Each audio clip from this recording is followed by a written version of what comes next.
Hello BTS army, আশা করি সবাই ভালো আছো। আজকে ভিডিওটা অনেক ইম্পর্টেন্ট, তাই কেউ স্কিপ করবা না। অনেকেই আমাকে কমেন্ট করো, আপু স্পটিফাই সঠিকভাবে স্ট্রিমিং কিভাবে করে। তাই আজকে আমি কিভাবে সঠিকভাবে স্ট্রিমিং করতে হবে তার টিউটোরিয়াল নিয়ে চলে আসছি। ওকে, লেটস গো। প্রথমেই স্পটিফাই অ্যাপ ওপেন করবা, দেন নিচে দেখবা ইউর লাইব্রেরি অপশন, ওইটাতে ক্লিক করবা। তারপর উপরে দেখো প্লাস আইকন, ওইখানে ক্লিক করবা। তারপর প্লেলিস্টে ক্লিক করে তোমার ইচ্ছে মতো একটা নাম দিয়ে প্লেলিস্ট ক্রিয়েট করবা। দেন অ্যাড অপশনে ক্লিক করবা। প্লেলিস্টে তুমি যেই গানগুলো স্ট্রিমিং করবা ওই গানগুলো ওইখান থেকে সার্চ করে অ্যাড করবা। প্লেলিস্ট ক্রিয়েট করা শেষ।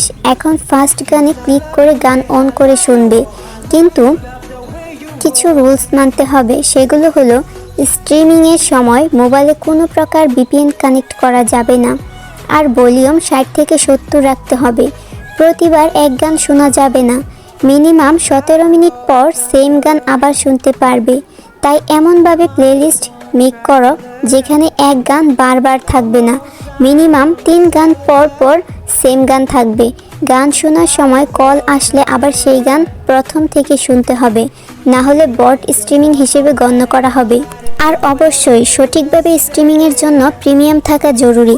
এই হলো স্ট্রিমিং রুলস। তুমি চাইলে নিজে প্লেলিস্ট মেক করতে না পারলে অন্যদের প্লেলিস্ট ইউজ করতে পারবে।